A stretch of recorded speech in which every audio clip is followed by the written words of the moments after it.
Baik, selamat siang. Kami dari kelompok obesitas akan mengadakan video singkat mengenai obesitas.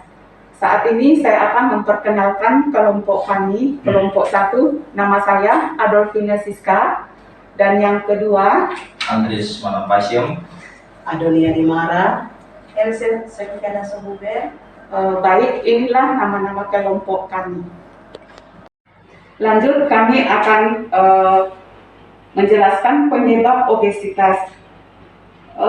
Pada anak, tingkat asupan gizi, tingkat aktivitas fisik yang dilakukan individu serta kondisi sosial, ekonomi, bahkan beberapa penelitian menemukan bahwa obesitas itu ada hubungannya dengan insomnia atau kurang tidur sebagai faktor juga resiko obesitas pada anak.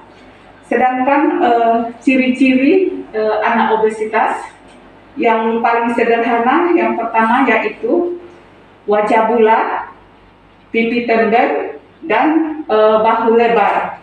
Yang kedua, leher relatif pendek, dan yang ketiga, perut buncit. Nanti kami akan perlihatkan di foto pasien yang kami kaji. Oke, terima kasih. Di sini saya akan menjelaskan tentang definisi obesitas, cara pencegahan dan faktor pencetus dan jenis-jenis obesitas yang ada di masyarakat. Nah, definisi obesitas di sini penumpukan lemak yang berlebihan akibat ketidakseimbangan asupan energi atau energi intake yang masuk dalam tubuh dalam jangka yang panjang. Di sini ada beberapa jenis obesitas yang terdapat di masyarakat dan sering terjadi di masyarakat. Yang pertama, obesitas akibat jarang berolahraga.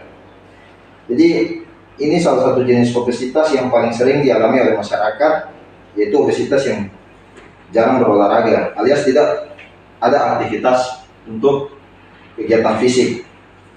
Yang kedua, obesitas akibat makan. Ini adalah obesitas yang paling sering terjadi karena tidak ada aturan yang diatur dari si orang itu untuk asupan makanannya ke dalam tubuh. Jadi makanan yang dimakan itu seperti tinggi lemak, gula dan sebagainya, itu menyebabkan terjadinya obesitas.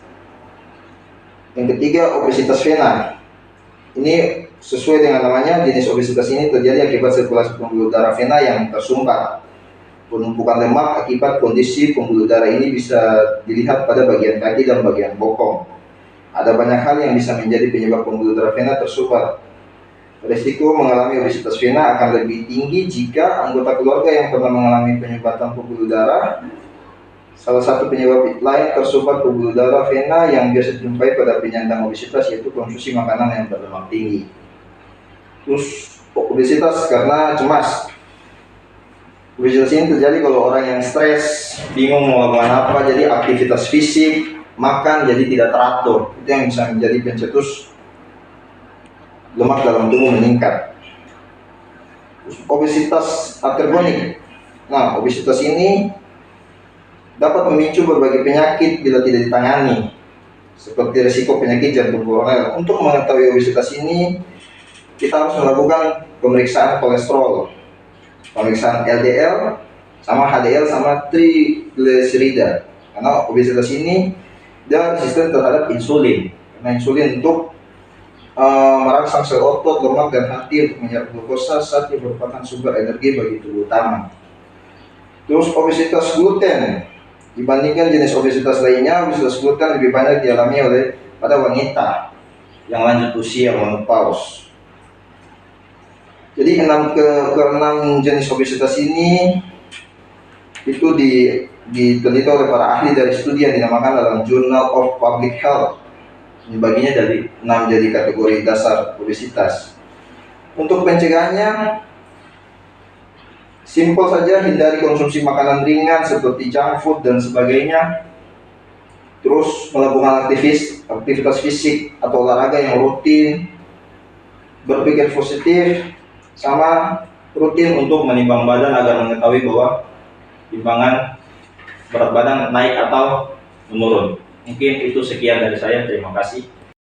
Menurut WHO, anak di bawah usia 5 tahun dikatakan mengalami obesitas bila berat badan menurun tinggi badan lebih dari 3 dari media standar pertumbuhan anak. Sedangkan anak usia 5-11 tahun disebut mengalami obesitas kalau indeks massa tubuh menurut usianya lebih dari 2 dari media standar pertumbuhan anak.